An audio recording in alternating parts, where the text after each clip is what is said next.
రాజమండ్రి మాల్లో జరిగినటువంటి ప్రమాదంలో మెడికో ఇవాళ ప్రియాంక హైదరాబాద్లో కొన ఊపిరితో కొట్టాడుతున్నటువంటి పరిస్థితి ఉంది. మనం తెలంగాణ జిల్లా ఐజా మండలం ఎక్సలాపురం గ్రామంలో ఉన్నాము. అయితే కుటుంబ సభ్యులతో మాట్లాడినాము. అయితే కుటుంబ సభ్యులతో పాటు ఇంటి పక్కన ఉన్నటువంటి వాళ్ళు ఈ నైబర్స్ ఏమనుకుంటున్నారు, ప్రియాంక ఎలా ఉండేది, ఏం చదివేది, ఈ సిచ్యువేషన్ తెలుసా లేదా అనేటువంటి అంశం మీద మాట్లాడమనుకుంటున్నాం. చెప్పండి సార్, మీకు ప్రియాంక ఎలా తెలుసు, ఎవరు? మా ఊర్లో ఒక మా ఊర్లో ఒక ఇంట్లో పెద్ద ఫ్యామిలీ ఉండేది. ఆమె ఎంఏబిఎస్ చదివి వేరే ఊరికి వెళ్ళి ఆడ జాబ్ చేస్తుంది. అయితే ఆమెకు ఇలాంటి కఠిన ప్రమాదం జరిగిందంటే మేము కూడా చాలా బాధపడుతున్నాము. కానీ ఈ నెలను మాత్రం వదలవద్దు సార్. వాళ్ళు ఇంత నిండు ప్రాణాన్ని ఏంటి కొరకు తీసినట్ట? ఆ పాపకు వాళ్ళకి ఏమన్నా కక్ష ఉందా? ఆ పాపపై వాళ్ళకి వీళ్ళకి ఏమన్నా మొదలు గొడవ అయిందా? లేదు కదా. వాళ్ళకి ఏం సంబంధం లేదు, మా పాపని ఇప్పుడే ఫస్ట్ టైం చూస్తున్నాం అని అంటున్నారు. మళ్ళీ వాళ్ళకి కబ్జా పెట్టుకునే కదా ఆ పాపని చంపినారు. అంటే ఎవరు అడగతోళ్ళు లేరా? వాళ్ళపై కఠిన శిక్ష ఎమ్మెల్యే అందరు పెద్దవాళ్ళు ఎస్ఐ అందరు కలిసి వాళ్ళకి ఉరి శిక్ష వేయాలని కోరుతున్నాం. ఇప్పుడు నిండు ప్రాణం వాళ్ళ ఇంట్లో పెద్ద ఆడపిల్ల, వాళ్ళ ఇంటికి బలం ఆమెనే.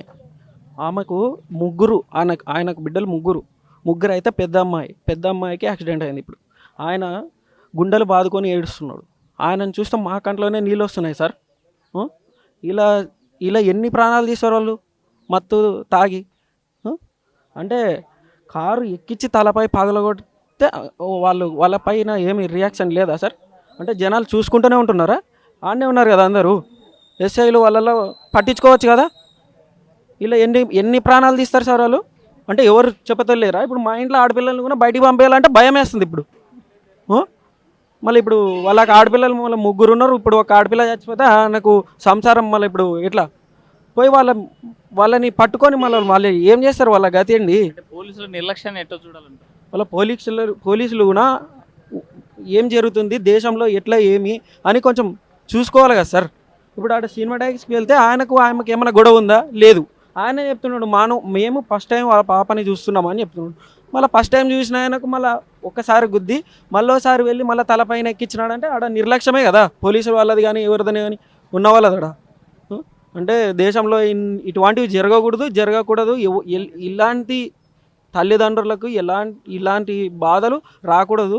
దేశంలో ఇలాంటి జరగకుండా కఠిన శిక్షలు పడాలని కోరుకుంటున్నాం. అంటే తాగి ర్యాష్ డ్రైవింగ్ చేసి ఇట్లా యాక్షన్ చేసినటువంటి వాళ్ళని ఏం చేస్తే బాగుంటుంది? ఉరి శిక్ష వేయాలి సార్ వాళ్ళకు. అంటే వాళ్ళ వెనుక ఇంకా ఎవరున్నారు, ఎవరు చేయించినారో వాళ్ళని కూడా కొంచెం కనుక్కోండి సార్. వాళ్ళకి ఎవరైనా చెయ్యమని చెప్పినారా, లేదంటే ఇలా చేయాలని వాళ్ళకి ఏమైనా మనసులో ఉందా, ఆ పాపపై ఏమైనా కజ్జా ఉందా? అలాంటి వల్ల బయటికి తీసి వాళ్ళని ఏమేమి చేయాలో పెద్దవాళ్ళంతా ఎమ్మెల్యే కానీ ఎస్ఐలు కానీ అందరు కలిసి వాళ్ళ మీద కఠిన శిక్ష వేసి వాళ్ళని జైలు శిక్ష పడేటట్టు చేసి. ఎప్పుడన్నా ప్రియాంక వచ్చేదా ఈ ఊరికి? వచ్చేదేమో సార్, నేనైతే చూడలేదు. ఈరోజు ఫస్ట్ టైం ఫోటో చూపించినారు. ఆ పాపను చూసి నాకు చాలా బాధ వేసింది సార్. మంచి చేతికి వచ్చిన పాప చనిపోయిందని చెప్పి కన్నీరు మనతో మాట్లాడే మరి కొంతమంది చెప్పండి. పెద్ద ప్రియాంక చూసారా? పాపను చూడలేదు సార్. వాళ్ళ డాడీ, వాళ్ళ మమ్మీ, వాళ్ళది ఊర్లో పెద్ద ఫ్యామిలీ సార్. వాళ్ళది ఊర్లో పెద్ద ఫ్యామిలీ. కాకపోతే ఆయన ఆర్థికంగా కొద్దిగా పాపను చదివించుకొని ఇప్పుడు వాళ్ళ ఇంట్లో పెద్ద పాప ఆమె. ఏదో ఇప్పుడు ఆ పాప చేతికి వచ్చిన తర్వాత వాళ్ళని పోషించగలుగుతుందని వాళ్ళు ఆశపడినారు. కానీ ఇలా జరగడం చాలా ఘోరం సార్. ఇలా జరగకూడదు. కానీ ఇది జరగడానికి కారణం ఎవరో కానీ వాళ్ళని కఠినంగా శిక్షించాలి సార్. దేశంలో ఇటువంటివి జరగకూడదు సార్. ఇప్పుడు మనం ఒక ఎంబీబీఎస్ డాక్టర్ని తయారు చేయాలంటే ఎంత అమౌంట్ ఖర్చు అవుతుంది సార్? ఒక డాక్టర్ని మనం తయారు చేయగలుగుతామా? ఒకవేళ తయారు చేయాలన్నా కూడా ఆ నాలెడ్జ్ ఉన్న వాళ్ళు కావాలి సార్. మరి ఇంత ఘోరంగా జరిగింది ఈ పరిస్థితి అంటే చాలా బాధ సార్. ఇది మీ ఊర్లో డాక్టర్గా వస్తుంది అనుకున్న ప్రియాంక ఈరోజు రాబోతుందని ఎలా చూడాలి సార్? ఇది చాలా దారుణం సార్. ఇలా జరగకూడదు. ఇలా ఎవ్వరికి కూడా జరగకూడదు. ఇది ఘోరమైన పరిస్థితి సార్. మేము టీవీ ఫుటేజీలో చూసాం సార్. వచ్చి ఇలా టచ్ చేసి మళ్ళీ ఆగి మళ్ళీ ఇంకోసారి టచ్ చేసి అప్పుడు పైకి ఎక్కింది సార్ కార్. అది చాలా ఘోరం సార్. వాళ్ళు ఎవరో కానీ వాళ్ళని కఠినంగా శిక్షించాలి సార్. ఇటువంటి పరిస్థితి జరగకూడదు. ఇంకో జరగకుండా సంబంధిత అధికారులు కఠినంగా శిక్షించాలని కోరుకుంటున్నాం. ఈ వీడియోలు మీరు ఎప్పుడు చూశారు, ఎన్ని రోజుల క్రితం చూశారు? నిన్నటి నుంచి చూస్తున్నాం సార్ మేము. అంటే 3వ తేదీ అంట కదా జరిగింది యాక్సిడెంట్, ఆ రోజు నుంచి ఎందుకు ఎవరు చూడలేదా ఇది? ఇది తెలుసు సార్, మాకు నిన్నటి నుంచే తెలుసు సార్. ఎలా తెలుసు?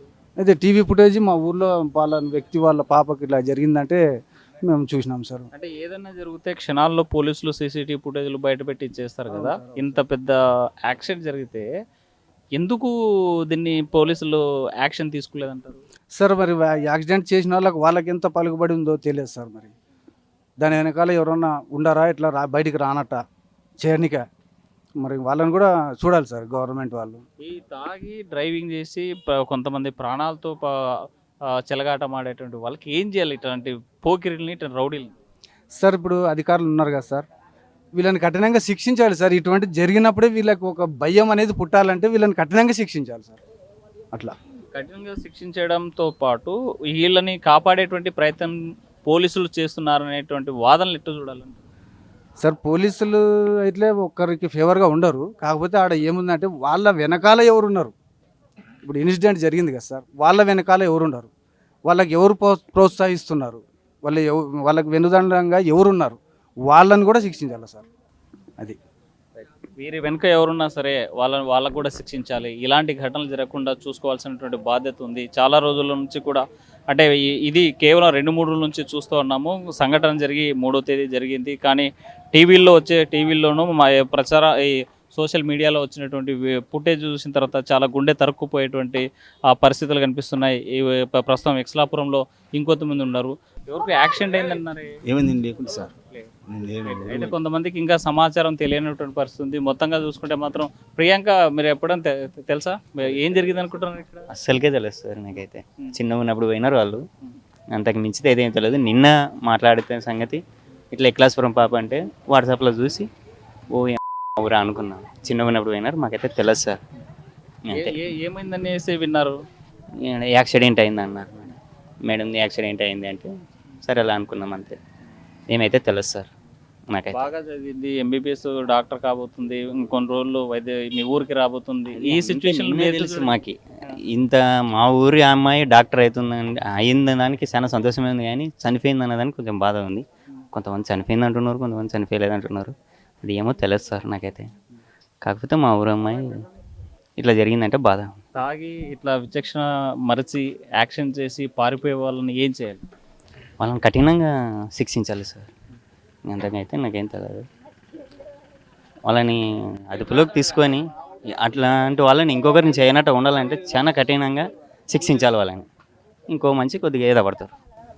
నాకు తెలిసిన విషయం సార్. తప్పనిసరిగా మద్యం మత్తులో ఉన్నటువంటి వాళ్ళు జాగ్రత్తగా ఉండాల్సిందే. మద్యం మత్తులో ఉండి ర్యాష్ డ్రైవింగ్ చేసేటువంటి వాళ్ళకి కఠినంగా శిక్షించాల్సిందే. భవిష్యత్తులో ఎలాంటి ఘటనలు జరగకూడదంటే మాత్రం ప్రియాంక ప్రమాదానికి కారణమైనటువంటి వారిని కఠినంగా శిక్షించాలి, వారి మీద చర్యలు తీసుకోవాలి. అయితే ప్రియాంక ఎప్పుడో చిన్నప్పుడు ఈ ఊరు నుంచి వెళ్ళిపోయినారు విన్నా, కానీ డాక్టర్ అయ్యారు అనేసి సంతోషపడ్డాం. అదే సందర్భంలోనే ఈ వార్త వినడం మాత్రం చాలా బాధేస్తుందని చెప్పేసి స్థానికులు చెప్తున్నటువంటి మాట. వీడియో జర్నలిస్ట్ చంద్రశేఖర్తో హుస్సేన్ ఆర్టీవీ, ఎక్సలాపురం నుండి, తెలంగాణ.